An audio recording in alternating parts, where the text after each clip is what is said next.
Good morning, good afternoon, and good evening from wherever you're watching this from. We have arrived in the Eastern Province for the auditions once more. The contestants are very excited to meet the judges today. They're smart, and we cannot wait to find out who is going to earn a pass today. Abakobwa 27 nibo bamaze kuboneka mu ntara eshatu twanyuzemo. Amatsiko ni yose twibaza tuti ese uburasirazuba burongeraho bangahe? Akanama nkemurampaka kiteguye gukora ihurizo.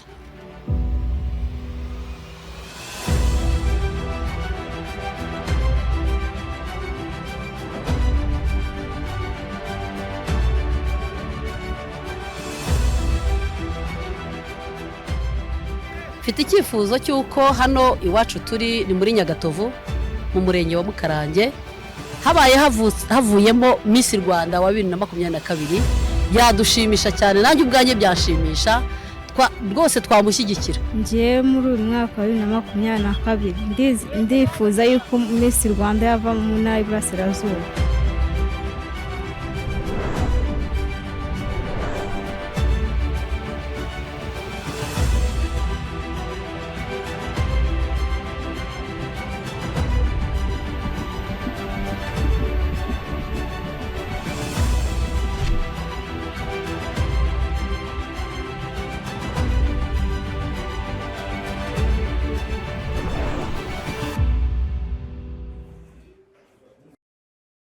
Miss Rwanda 2022. The search for Miss Rwanda 2022 is back again and it's still on.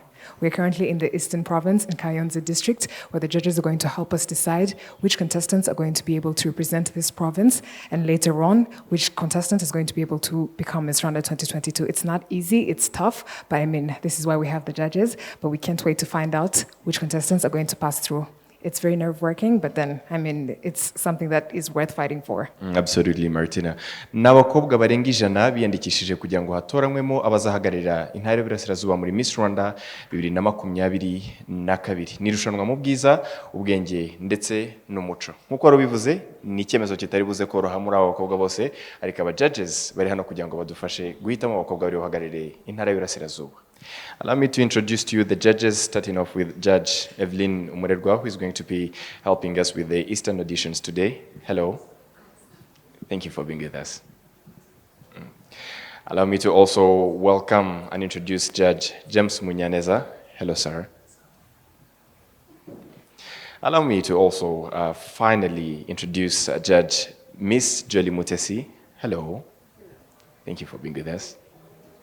Miss Rwanda 2022. We are currently in the Eastern Province. Now, as we wait to take a look at the contestants who are going to be passing through the judges and walking in front of them as they give out how they feel and what their projects are, let us first thank our sponsors.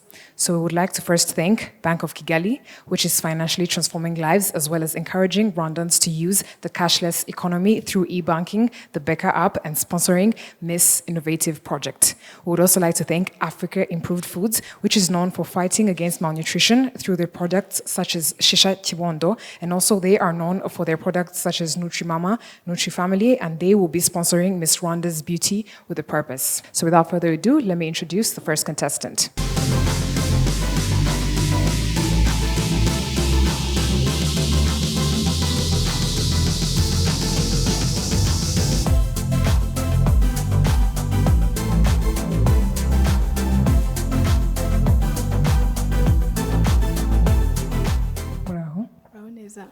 Amazina yawe nayahe?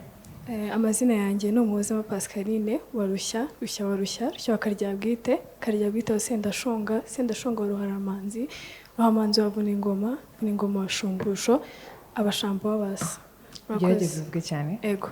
Ndi Umunyarwanda. Okay. Continue. Ndi Umunyarwandakazi w'imyaka 19 narangije amashuri yisumbuye mu cyiciro rusange mu ishami ry'ubukungu amateka n'ubumenyi bw'isi. Murakoze. Yakoze. Urifuza kuvuga mu ruhe rurimi? Kinyarwanda. Okay, good luck. Thank you.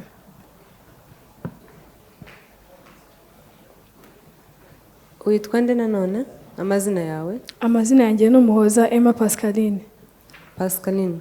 Yego. Uraho? Uraho neza. watubwira impamvu uri ahangaha? Impamvu ndi ahangaha ni uko hari icyo nshaka kugeza ku gihugu cyanjye binyujije mu ijwi nzaba mfite igihe nzaba nashoboye kwegukana ikamba rya Nyampinga w'u Rwanda. Uwo musanzu wawe ni uwuhe? Umusanzu wanjye ni ukugabanya ikibazo kigaragara cy'abantu bafite ubumuga bagisabiriza ku muhanda. Wabikora ute? Mfite inzira nyinshi nabikoramo. Mbere na mbere, iyo turebe hirya no hino ku mihanda y'umujyi wa Kigali ndetse no hanze ya Kigali, dukunze guhasanga umubare munini w'abafite ubumuga bari gusabiriza ku muhanda. Kugira ngo nekereze uyu mushinga wanjye, nasanze ari ikibazo leta ikomeza irwanaho uko bwije n'uko bukeye, ariko ugasanga ntago abanyarwanda harimo abatarabyumva neza ko ari ikibazo gikwiye gukemurwa natwe ubwacu atari leta gusa. Ukuntu rero nabikoramo, nzafatanya n'inzego zibishinzwe, nzafatanya na leta ubwayo, nkora ubukangurambaga kuko nzaba mfite ijwi rigera kure. Nzakorera ubukangurambaga abafite ubumuga, mbumvisha ko kugira ubumuga bidasobanuye kutitinyuka ngo bagire icyo bakora. Ikindi cya kabiri, nzashyiraho uburyo bw'ikigega. Icyo kigega ukuntu nari nabitekereje, icyo kigega ni ikigega kizajya gitangirwamo inkunga ifasha abo bantu bafite ubumuga kugira ngo nabo babone aho bahera cyangwa se ubushobozi baheraho bagira icyo bimarira, kugira ngo bave ku muco wo gusabiriza ku muhanda. Ubwiza bufite intego buvuze iki kuri wowe? Kuri njyewe, ubwiza bufite intego n'ubwiza bufite intumbero, cyangwa se ubwiza butari ubugaragarira inyuma, ahubwo n'ubwiza mu mutwe bufite icyo bushaka kugeraho muri make. Urakoze cyane. Thank you. Urakoze nawe. Jolie, let's start with you. Amahirwe masa. Thank you. Evelyn? Yes. Thank you. Urakoze. James? Good luck. Thank you. Urakoze.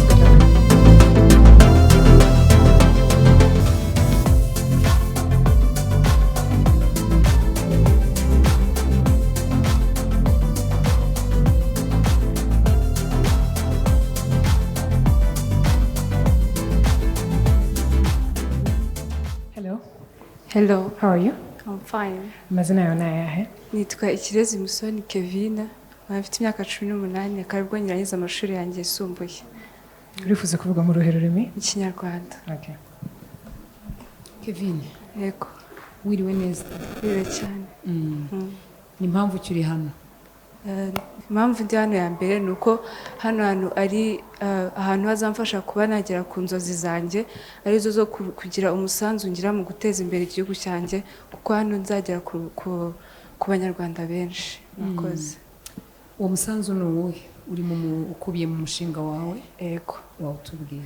Murakoze. Umushinga wanjye witwa guteza imbere gukunda igihugu mu rubyiruko. Iyo turebye amateka y'u Rwanda, tubona ko urubyiruko rufite imbaraga nyinshi, rushobora gusenya igihugu cyangwa rukagiteza imbere.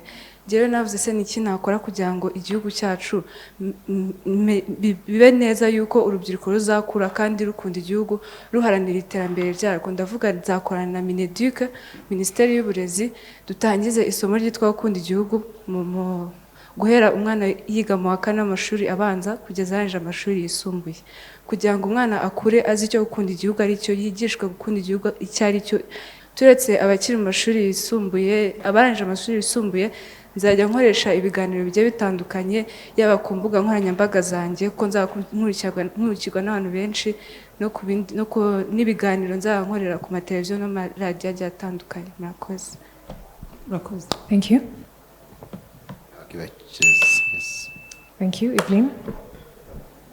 Good luck. Thank you. Jolie? Good luck. Thank you.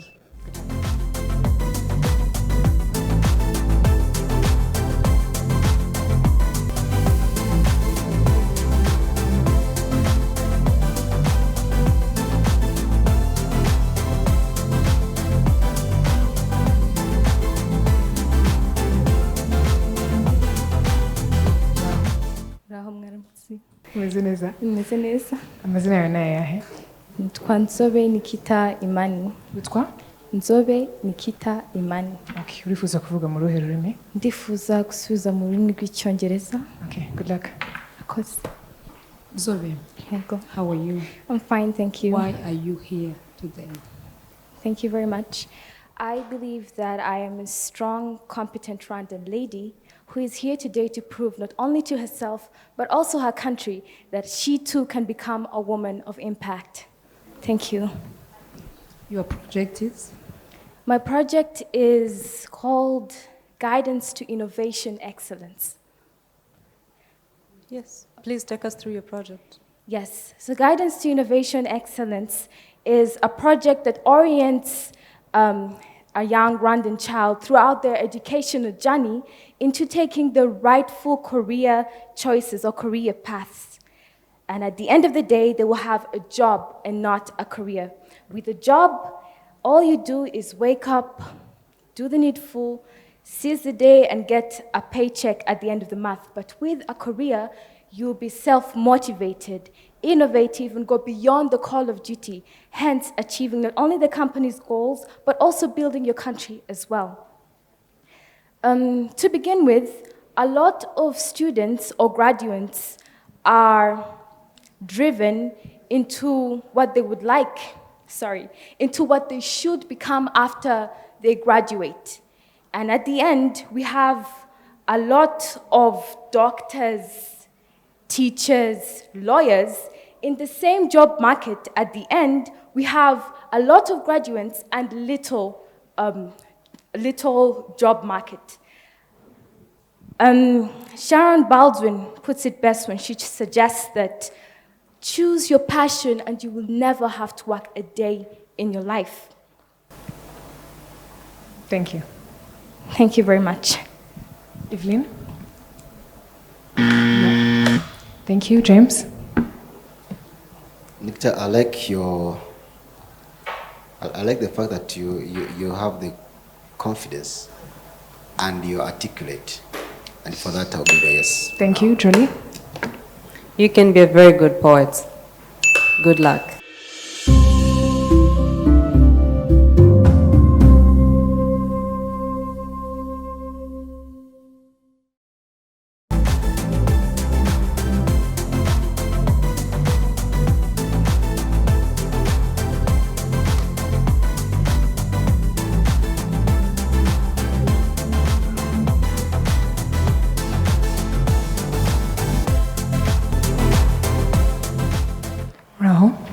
Neza. Amazina yawe ni ayahe?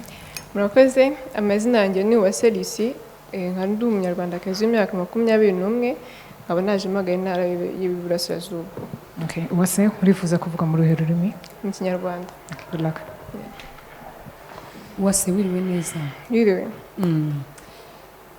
Ugize nk'amahirwe cyangwa se imbaraga zo kuyobora Afurika, niki wahindura ku mugabane wa Afurika?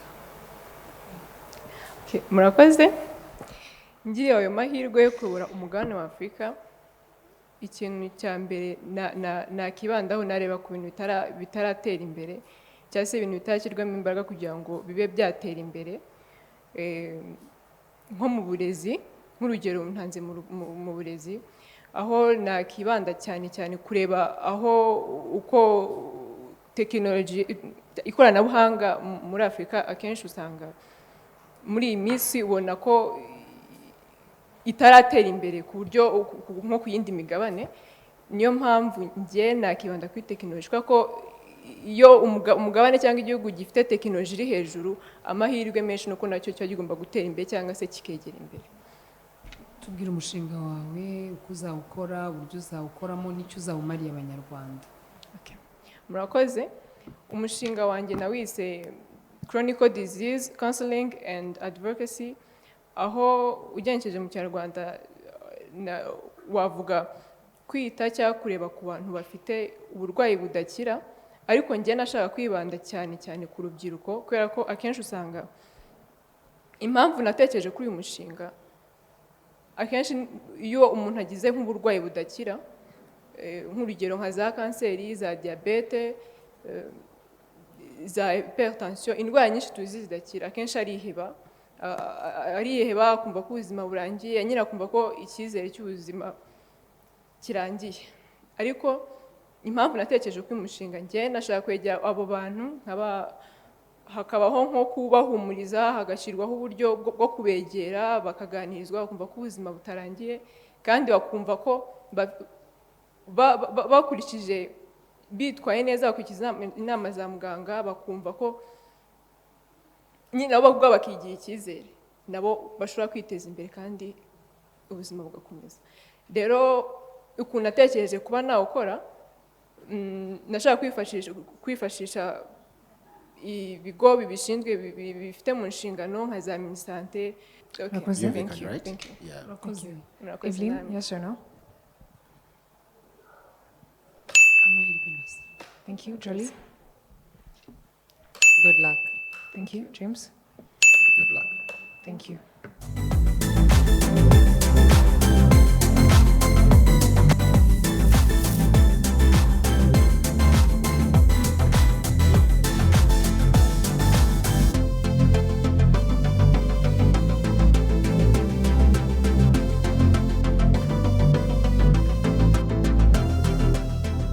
Muraho?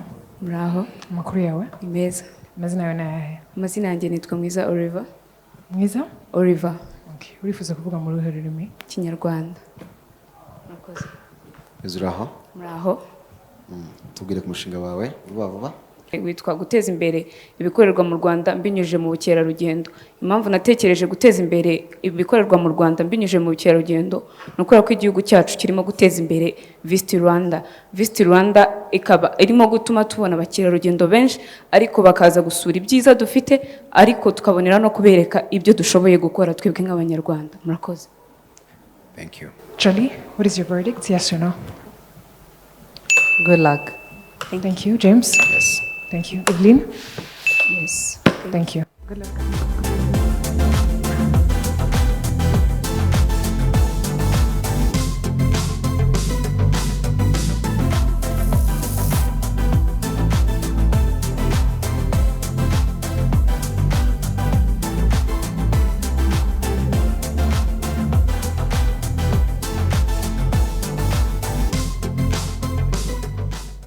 Hello. Hi. How are you? Good. What is your name? Nkusi Lynda. Nkusi Lynda. What language would you like to speak in? Kinyarwanda. Kinyarwanda. Good luck. Thank you. Wiriwe neza. Mwiriwe neza. Watubwiye ko witwa wongoreye Martina twe ntabwo twabyumvise. Nitwa Linda Nkusi, wa Nkusi, wa Nkurikiye inka, wa Mudaheranwa, wa Ndabarasa, wa Binenwa. Ubwo ni Nkusi nde? Nkusi Lynda. Nkusi Lynda. Nkusi Lynda, kuki uri hano uyu munsi? Ndi hano uyu munsi kuko naje gushaka ikamba rya Miss Rwanda. Iri kamba se kugira ngo ushobore kurigeraho ko uri murahatana n'abakobwa benshi uzakora iki? Iri kamba impamvu ndi kurihatanira ni uko mfite umushinga wanjye. Icyo umushinga wanjye uzafasha igihugu uzatanga akazi ku rubyiruko, wongere umusoro w'igihugu kandi uzatuma n'igihugu gitera imbere. Umushinga wanjye ni uwo gukora platforms zikora nka YouTube, Spotify na Audiomack. Ni muri ubwo buryo natekereje gukora umushinga nise Giving Life ukora nka GoFundMe. Ku bantu bazi GoFundMe, iyo uyikoresheje ku banyarwanda urayikoresha and then amafaranga bashyize yo gufasha umuntu runaka ntabwo yabikoze uri mu Rwanda. Bisaba yuko yego creating account ariko bikagusaba yuko umuntu uri muri Amerika ari we ubasha kuyakubikuriza. Iyo yakubikurije uramuhemba n'igihugu cya Amerika kigasigarana umusoro. Ni muri ubwo buryo natekereje gukora platform ariko igakorerwa hano mu Rwanda ikagifasha abanyarwanda n'uwo musoro ukaguma mu gihugu cyacu ukabasha kudufasha mu iterambere. Uwo mushinga narawutangiye witwa Giving Life. Ubu ngubu watangiye gukora. Wizini bya IT? Oya. So watangiye nka prototype. It's already in muri trialing phase. Ego. Thank you. Ibyo ari byo byose warawutangiye. Nuba nyampinga w'u Rwanda 2022 nugira ayo mahirwe uzongeramo icyo uzaguma gutyo nk'uko wawutangiye just. Ntabwo uzaguma gutyo nk'uko nawutangiye. Bizamfasha kubona inkunga bimfashe no kubona aba partners babashe kuza kunyongerera ibitekerezo. Ikindi nzakora n'izindi platforms. Urumva ko uwo nguwo nakoze Giving Life uri gukora nka GoFundMe, ariko n'abahanzi n'abafite ubugeni nabo nabatekerejeho nk'uko bajyana ibihangano byabo kuri YouTube. Nzakora n'izindi platforms zisa nka YouTube ku buryo zizaza zinjiriza abanyarwanda n'uwo musoro ukaguma mu gihugu kandi tugakomeza gutera imbere nk'uko igihugu cyacu kiri mu bihugu biri gutera imbere vuba vuba. Thank you, Lynda. Jolie, is it a yes or no? Lynda, you have a good project, but I'd like to ask you to own your project because you cannot sell something that you seem not to understand. But for now, I'll give you a yes. Good luck. Thank you. James?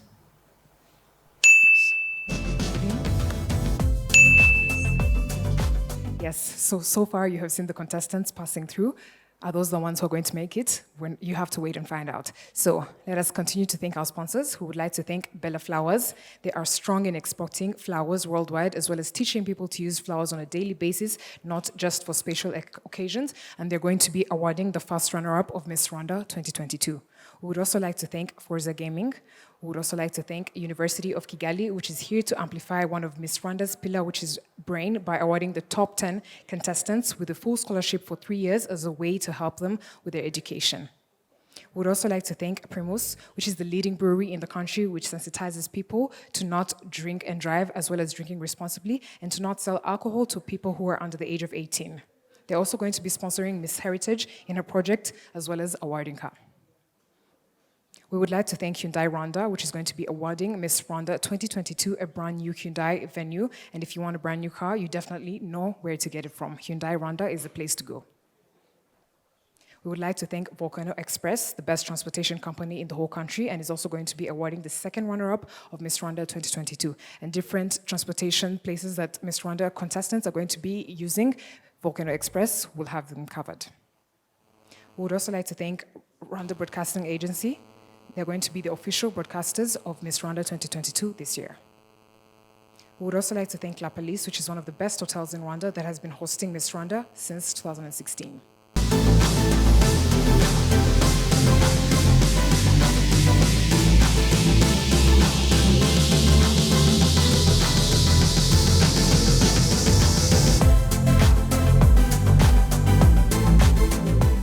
Hello.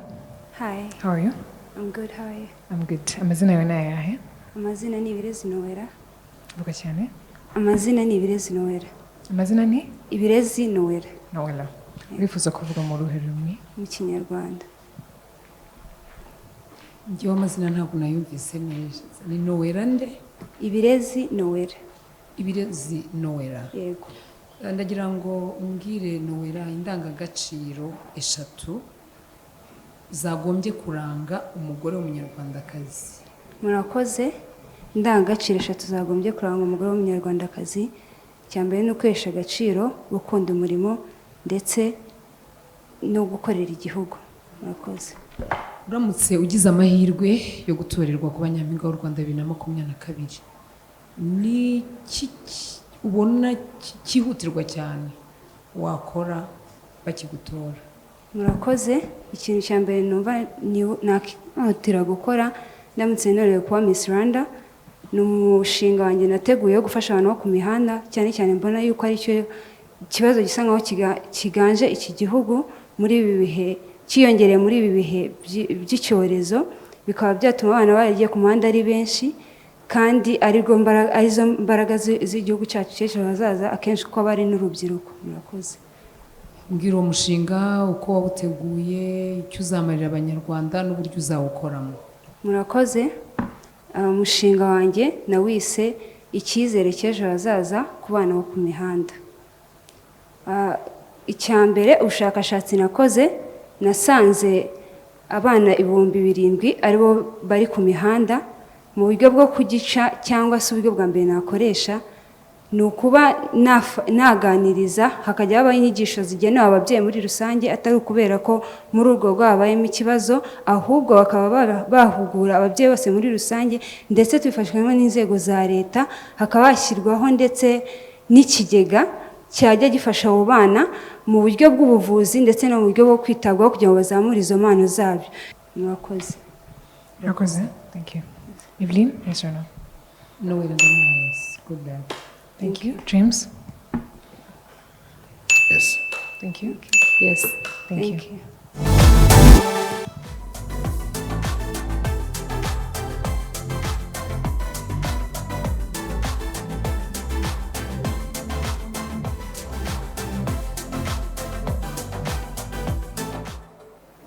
Hello. Hi. How are you? I'm fine. How are you? I'm good. How are you feeling today? I feel a little bit nervous, but let's do it. All right. So what are your names? Sorry. My name is Uwase Sheena. Uwase Sheena. Yeah. Okay. What language would you like to express yourself in? I prefer English. Okay. Good luck. Thank you so much. Sheena. Yeah, Hi. Sheena. Sheena. Yeah. Hi. Hi.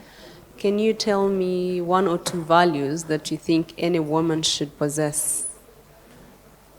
So first of all, I think a woman, generally not a random woman, has to possess self-respect. Because when you respect yourself, that's where you earn respect from others. Great. Second of all, I think a woman in general has to have confidence. Because depending on the mentality of other people in the world, they think women are not confident, and I think that's one thing a woman should possess. Can you confidently take us through your project? So my project is I can say it's education based. It's all about conducting various topics in high schools to enable the children from senior 1 to senior 6 to have self-confidence, because I have passed through debating. I have seen what it has done for me, and I would like to pass it to other kids. A lot of them face a problem of being timid. A lot of them have low self-esteem. And through that, I think it's going to be impactful because women or ladies, young ladies like me, are going to have a chance to expose their thoughts. That is where social cohesion is going to start from. Is there any difference between self-esteem and confidence? Not really. I think they go hand in hand.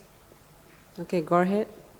Yeah, so through that, the debates are going to be taking place in four languages: English, Kinyarwanda, Swahili, and French, which is going to enable the children from senior 1 to senior 6 to maximize their vocabulary in those languages, which is going to promote creativity. We're going to get a lot of politicians, leaders, as much as they expose their thoughts together. Yeah. Thank you. Jolie, what do you think? Good luck. Thank you, Jolie. James? I'll give Sheena yes. Thank you, Evelyn. Yes, Sheena. Good luck. Thank you.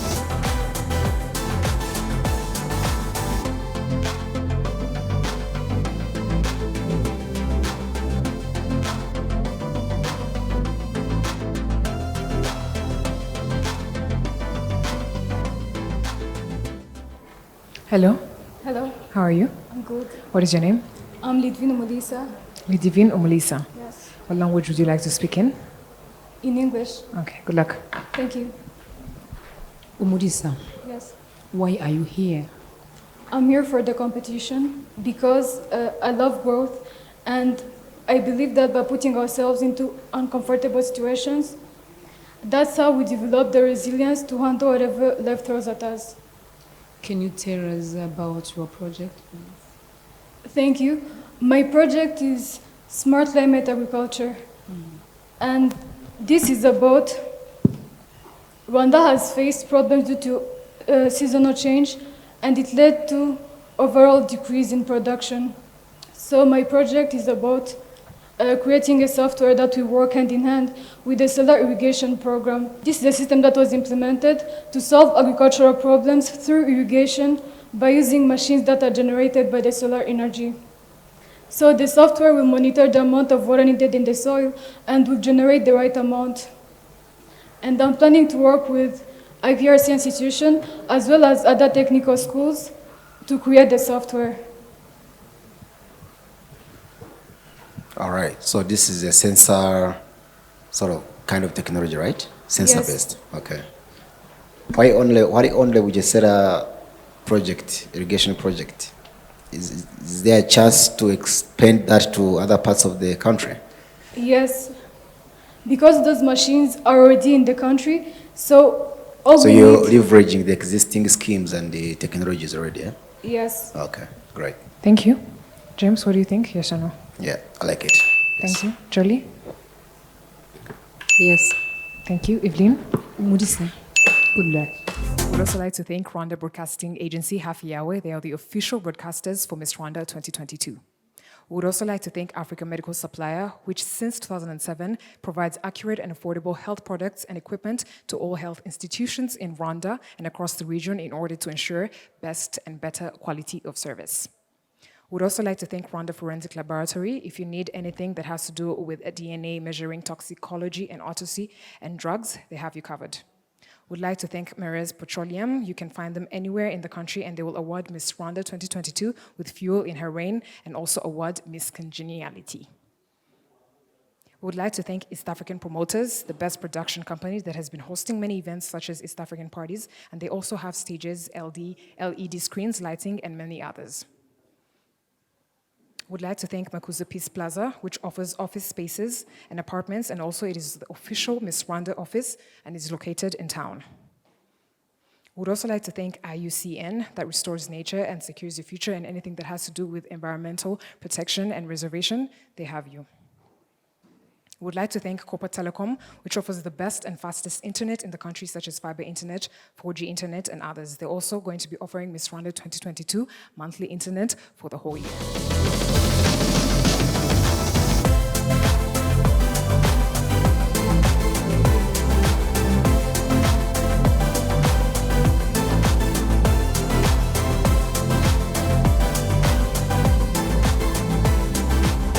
Muraho, Yego. amakuru yawe? Ni meza. Amazina yawe ni ayahe? Mutoni Pascaline. Mutoni Pascaline. Urifuza kuvuga mu ruhe rurimi? Mu Cyongereza. Okay, good luck. Thank you.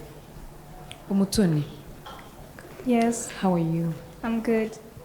Tell us about your project. Thank you. I actually called my project Reinvention. My project will focus on equipping young people with the right mindset, especially young people who are now experiencing hopelessness, so who can see the light ahead, such as young mothers, young people who have dropped out of school, drug addicts, and any young person who gave up hopes of the bright future. We'll be encouraging them to reinvent their lives to be the best versions of themselves by teaching them about the importance of having self-identity, equipping them with good leadership skills, and guiding them on how to improve self-esteem. Because I believe that the youth are the future leaders, future citizens, and future parents. So the mindset of the youth can determine the future of the country. So if we really want to the future of the country to be bright, we must make sure that our youth have the right mindset that will enable them to be better future leaders, better future citizens, and better future parents. Thank you. Can you tell me 2 ways in which one can boost their self-esteem? Okay. First of all, you can improve your self-esteem by knowing who you are. Knowing who you are, knowing your flaws and your strengths, and knowing that you're not perfect. Thank you. Thank you. Jolie, is it a yes or no? Good luck. Thank you. James? Yeah, I like the fact that you look prepared. I hope you can improve further on your ideas. Eh? Good luck. Thank you. Good luck. Thank you very much. Thank you. We would like to continue thanking our sponsors for Miss Rwanda 2022. We would like to thank igihe.com. It is the biggest online media in the country, which will also host Miss Rwanda's online voting as well as awarding Miss Talent and also help her promote her talent. We would also like to thank HDI, Diamond Smile, which is one of the best dental clinics in Rwanda, which sensitizes people to take care of their oral hygiene. It will also be awarding Miss Photogenic and the top 3. We would like to thank Smart Design. We would like to thank Ian Collection, one of the best made in Rwanda brands that has been dressing Miss Rwanda contestants since 2014 and has grown to exporting their products worldwide, as he has dressed different beauty queens such as Miss South Sudan in 2020, and I'm beautifully dressed by Ian Boutique today. We'd also like to thank Keza Salon, the best hair and nail salon that has been doing hair for Miss Rwanda contestants since 2015 and also takes care of their reigning queen throughout the rest of the year. We would also like to thank Bisa Decor, one of the best decoration companies that has decorated the biggest events in the country and also does different luxurious weddings in the country. Bisa Decor has been decorating Miss Rwanda events since 2019. We would also like to thank Ubuzima Polyclinic. We would also like to thank Auto Express Garage, the biggest and best garage in the country that repairs all types of cars, that helps and also helps them in maintaining them. We would also like to thank Céline Dor, one of the best makeup artists that we have in the country and also trains in upkeeping the artists, and also she has won different awards throughout the rest of the years. Last but not least, we would like to thank Aflink.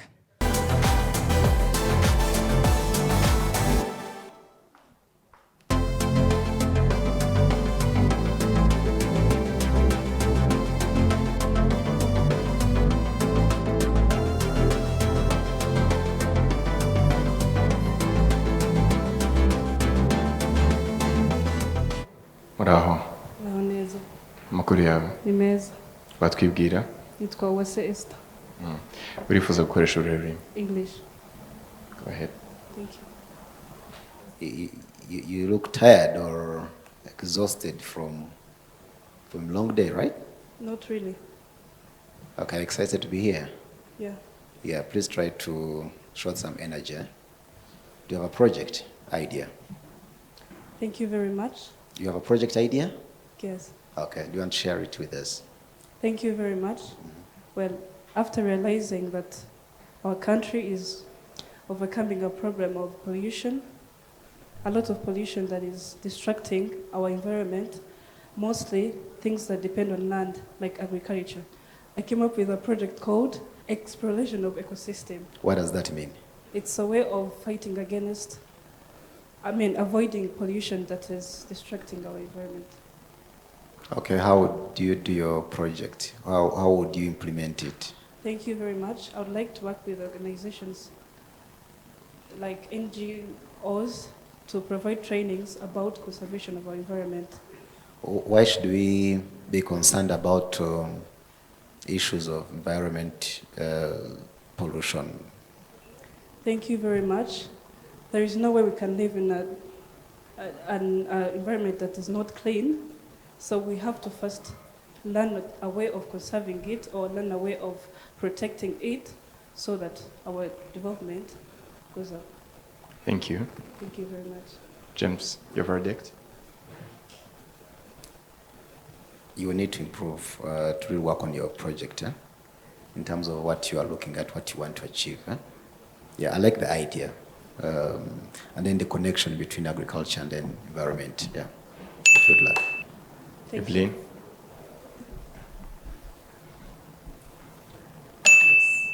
Thank you. Please keep Judge James's comment in your mind. Good luck.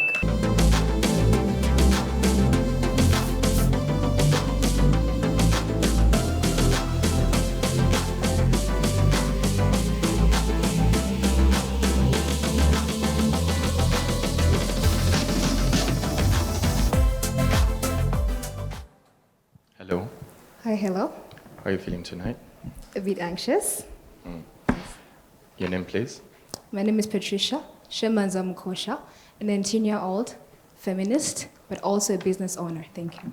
What language would you love to use, please? English. Thank you. Good luck. Patricia. Yes. How are you feeling today? A bit anxious, but I'm proud to be standing before you. Thank you. Okay. A business lady and a feminist. Yes. Can you explain to us, that people tend to sometimes have difficulty in understanding what feminism is about? Well, first of all... Can you explain to us what that means actually? Yes. First and foremost, a feminist is a person who does not believe that they're greater than men, but actually who believes in equal shares for both women and men. If a man can do something, I can also do it because I have the power, same as what a man can do. Thank you so much. Why did you start business at your age? You said you're 19. Yes. At what age did you start doing business? This year. This year? Yes. Why business at your age? Well, first of all, why business? Because I grew up in a family that was performing business. So at my young age, I started performing business because I liked it. I liked the concept, and at the same time, business is a field that you can create your own ideas. Well, even if it's on a vetting, but again, you're putting your ideas into perfection and into performance. That is the best thing about business. Tell us a little bit about the choice of the clothing and the gear in your head. And Thank you so much. From what I'm putting on my head, it's called a masharo in our mother tongue. But why I chose this dress that is made by Tanga Designs, I believe that there is a lot in our generation that is from innovation, because all of it was created from our own design of muchenyero, as it's called in our mother tongue. Yes. I guess you have a project idea. Yes. What is it about? My project is about business mechanism, but first of all, field business mechanism to support the youth, but at the same time support our community. Okay, I don't think there's time to explain your business here, Yes. but well done. Thank you so much. Thank you. Your verdict, James? Yeah. Yes. Jelly? Good luck. Evelyn? Ni Miss Rwanda 2022 ni amajonjora cyangwa se auditions mu ntara y'Iburasirazuba. Mbere yuko dukomeza, munyemere nshimire ibitangazamakuru bikomeje kubana natwe muri Miss Rwanda 2022. Munyemere nshimire Kigali Hits, munyemere nshimire Isimbi TV, Isibo TV, Yago TV Show, Umuryango TV, Isango Star, Xlarge TV, Inyarwanda.com, TV na Radio 10, KC2, The New Times Rwanda, Kigali Today, Fine FM Rwanda, ukwezi.com, umuseke.com, BNB FM, Umwezi, Tarifa ndetse na Flash FM.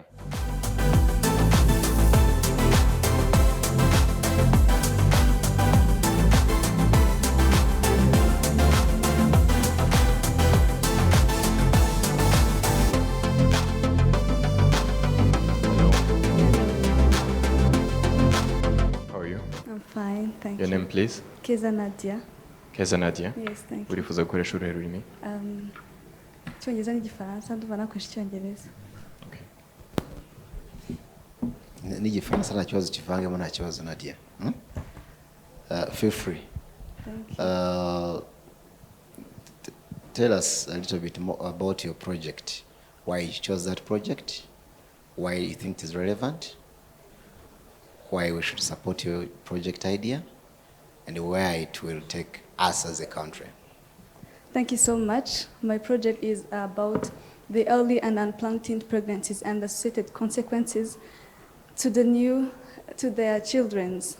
The reason why I chose this project is because I made some research and found that it's raised up to 31% since 2016 up to 2022. And this pushed me to make this project because it's really causing many consequences, a negative impact to our country's development. And I believe that if we put we take our hands out of our pockets and we stand up and fight for it. And what is your project about? It's reducing the rates of unplanned and unwanted teen pregnancies. And okay. their associated How consequences. serious is the situation today? The children born in those situations, they are facing many challenges in their growth, such as depression, because their mother, they are rejected by society, and the children also feel not really loved and cared, and doesn't really feel the rights to. Okay, so how would you help change that course? By counseling, first of all, and as one of a living example, me too.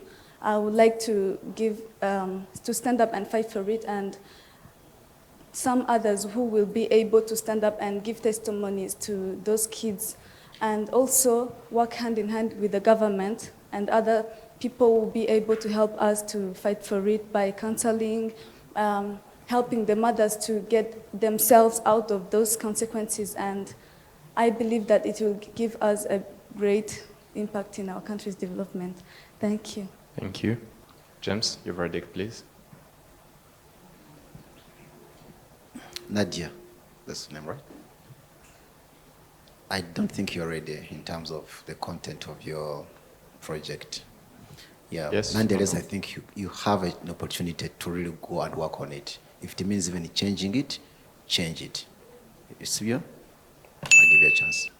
Jelly, verdict. Good luck. Evelyn, Bonne chance. thank you.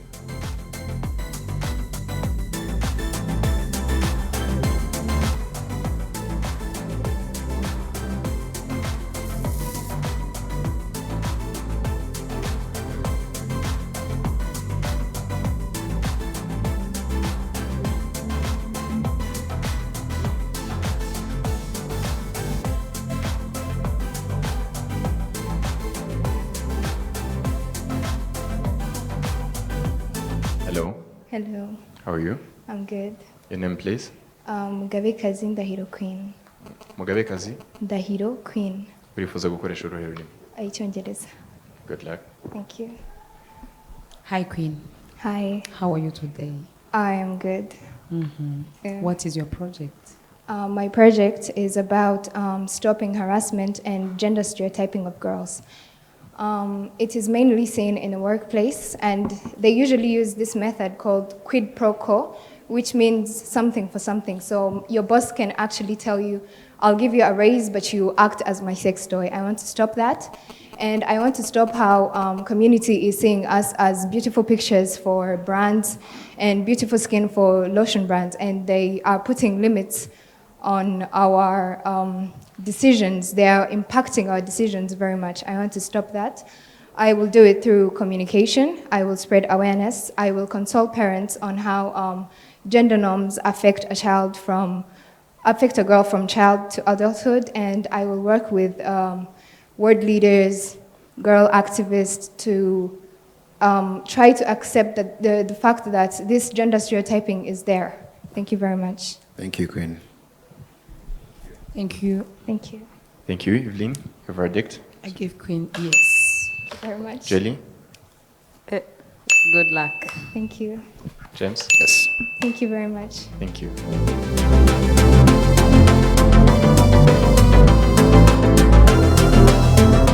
This is Miss Rwanda 2022. The judges are back, they are done deliberating, and we're about to find out who of the over 70 contestants are going to be representing the Eastern Province. Sam, over to you. Thank you very much, Martina, for introducing this session. Of course, 76 girls passed before the judges, and of course, as we said it before, the judges sat and decided who is who to represent the Eastern Province in Miss Rwanda 2022.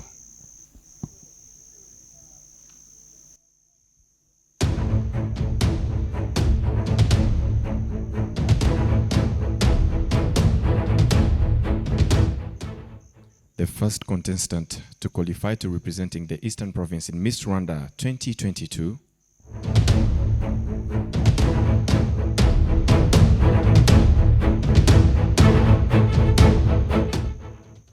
contestant number 11.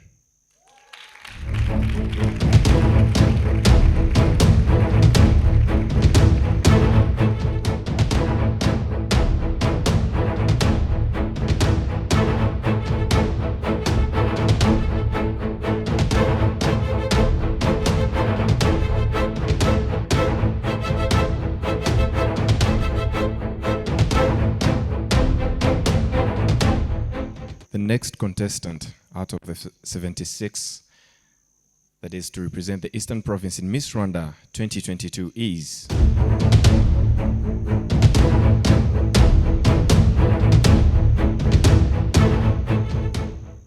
number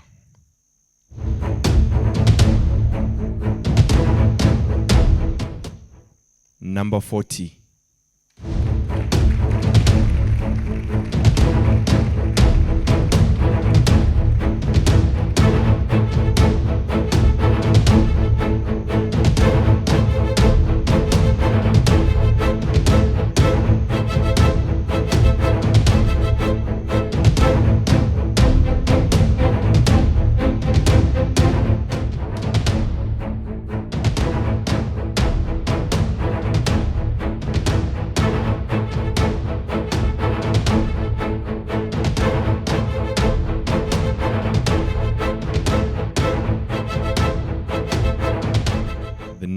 contestant to move on in hopes for becoming Miss Rwanda 2022.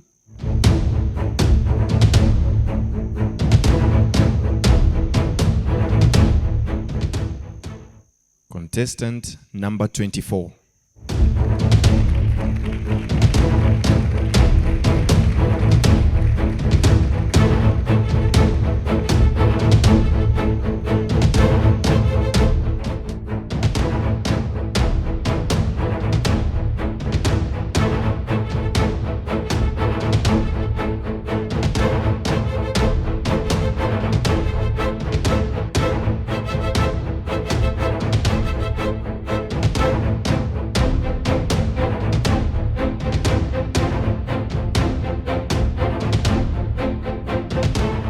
Ndi mukobwa ugize amahirwe yo guhagarara intara y'Iburasirazuba muri Miss Rwanda 2022.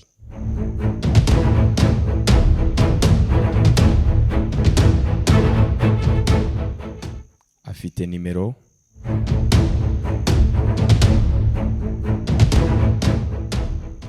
mirongo itandatu n'esheshatu.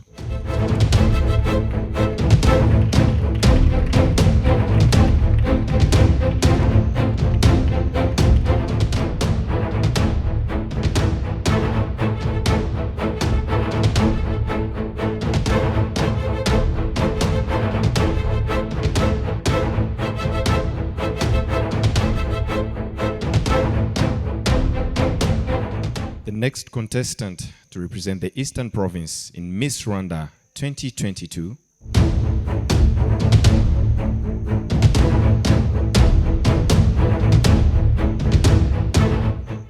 It was absolutely a hard decision for the judges, but either way, we're going to have the representatives of the Eastern Province in Miss Rwanda 2022.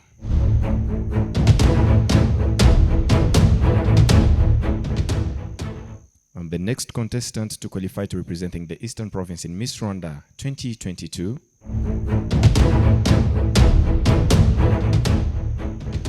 number 60.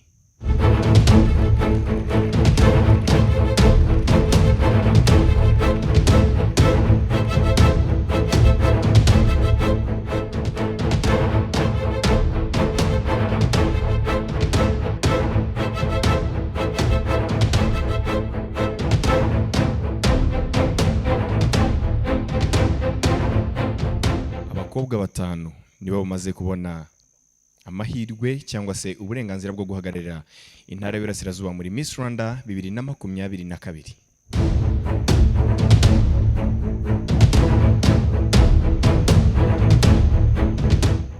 Umukobwa wa gatandatu muri 14 bari buhagararire intara y'Iburasirazuba muri Miss Rwanda 2022 ni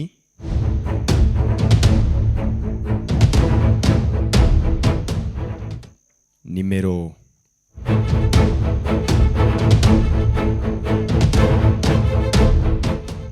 mirongo ine n'eshanu.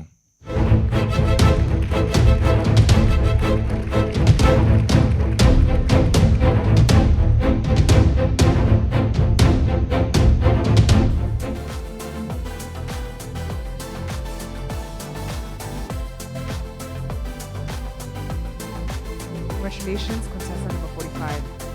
You made it.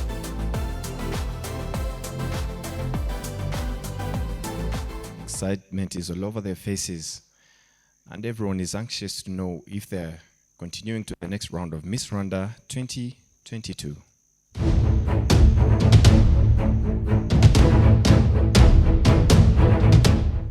The next contestant to move on in hopes for becoming Miss Rwanda 2022 is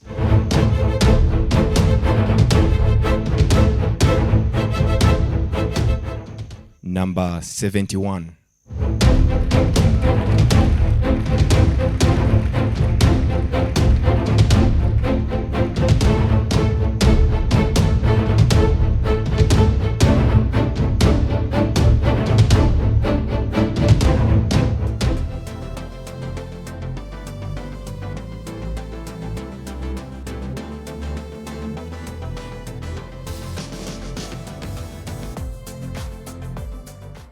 Congratulations, contestant number 71. You're part of the girls representing the Eastern Province. Tumaze kumenya abakobwa barindwi muri 14 bari bahagarariye intara y'Iburasirazuba muri Miss Rwanda 2022. Dusigaje kumenya abandi bakobwa 7 bagiye kujyana naba mu rugendo rwo guhagararira intara muri Miss Rwanda 2022.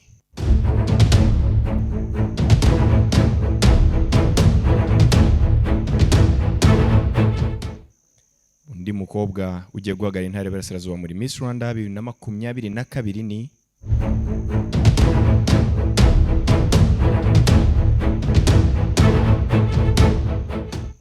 Nimero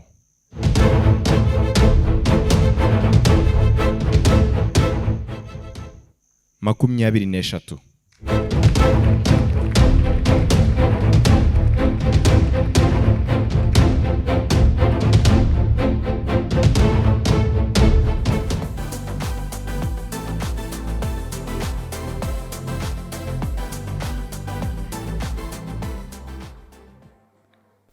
Congratulations, contestant number 23.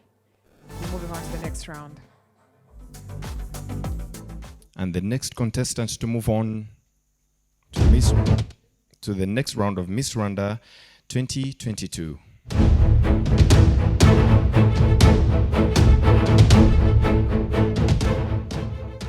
Number 64.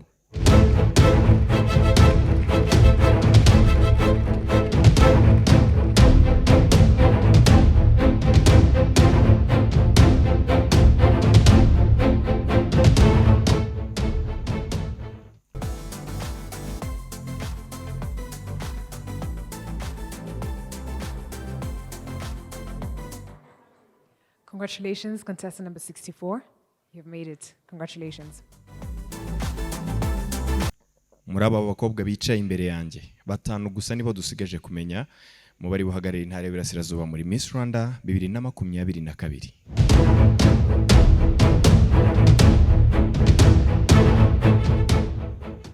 Undi mukobwa ugize amahirwe yo guhagararira intara y'Iburasirazuba muri Miss Rwanda 2022.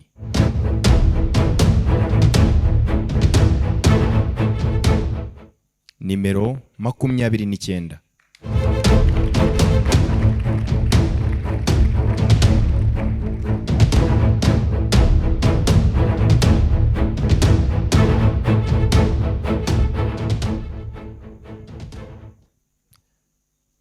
Down. Congratulations, contestant number 29. You're part of the girls representing the Eastern Province. 10 down, 4 more to go. Among those who are going to represent the Eastern Province in Miss Rwanda 2022.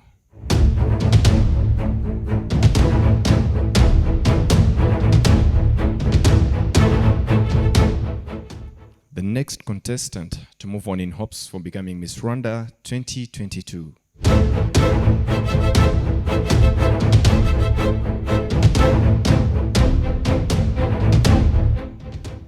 Number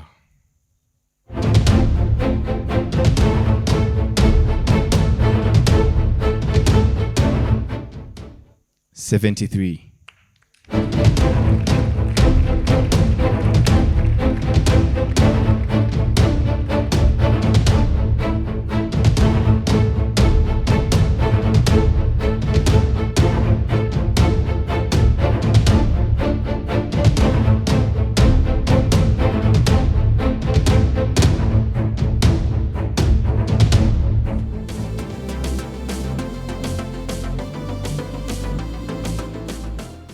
Congratulations, contestant number 73. Undi mukobwa ukomeje mu cyiciro gikurikiyeho cya Miss Rwanda 2022 ahagarariye intara y'Iburasirazuba yambaye nimero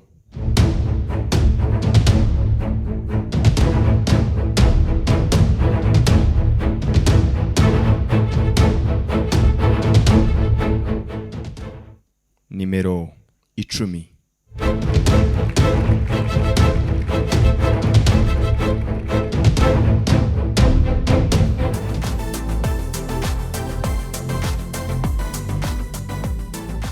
Congratulations, contestant number 10. You're moving on to the next round.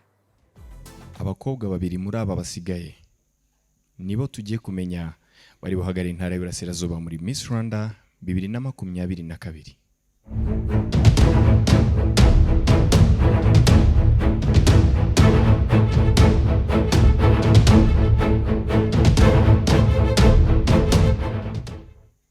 mukobwa ukomeje mu cyiciro gikurikiyeho cya Miss Rwanda 2022 is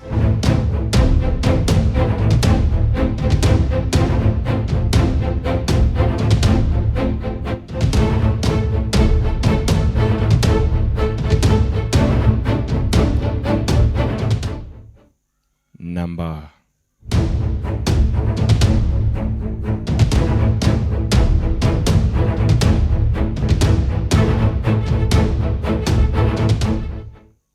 35.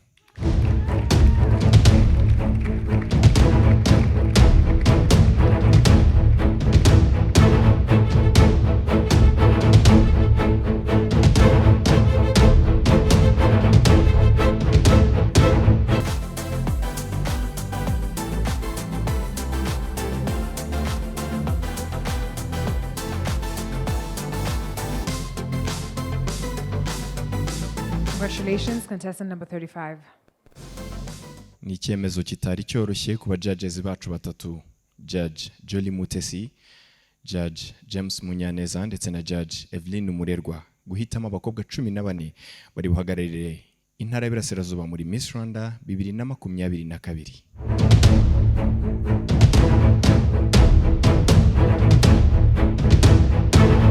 Umukobwa umwe muri aba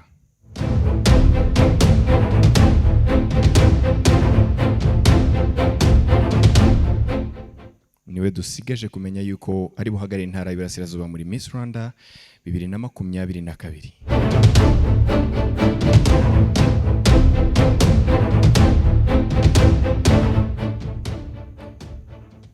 Uwo mukobwa yambaye nimero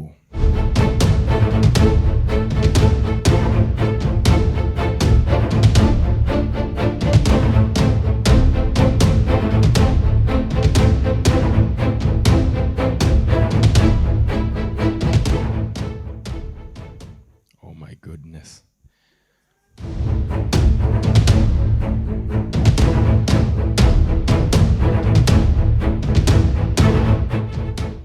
Nimero 17.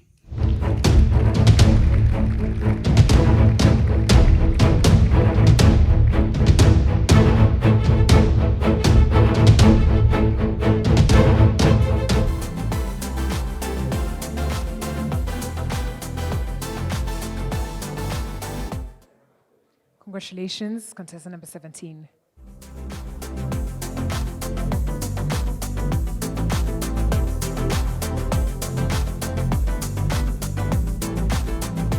Aba bakobwa uko ari 14 nibo babonye amahirwe yo guhagararira intara y'Iburasirazuba muri Miss Rwanda 2022. Ariko munyemerere shimira abakobwa bose uko ari 76 biyandikishije bahatanira guhagararira intara y'Iburasirazuba muri Miss Rwanda 2022.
was definitely a hard decision, but finally we come to the final conclusion of the Eastern edition of Miss Rwanda 2022. Martina, this was a hard one. This was definitely hard, and most of it due to the fact that there were so many ladies to choose from.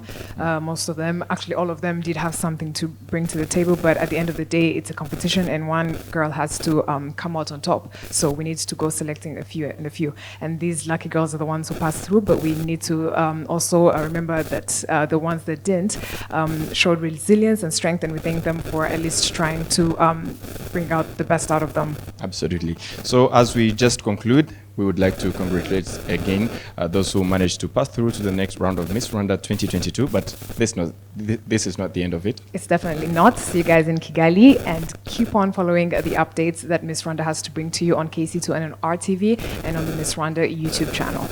Goodbye. Take care and stay safe. Miss Rwanda 2022 yatewe inkunga na Africa Improved Foods, University of Kigali, Bella Flowers, Hyundai Rwanda, Forza Gaming, Primus, La Palisse Nyamata, Volcano Express, IUCN, East African Promoters, Africa Medical Supplier, Meris Petroleum, Rwanda Forensic Laboratory, Makuza Peace Copa Telecom, Smart Design, Igihe Limited, HDI Rwanda, Ian Collection, Bisa Deco, Keza Saloon, Diamond Smile Dental Clinic, Celine d'Or, Auto Express Garage, Uzima Polyclinique, RBA, na Bank of Kigali, financially transforming lives.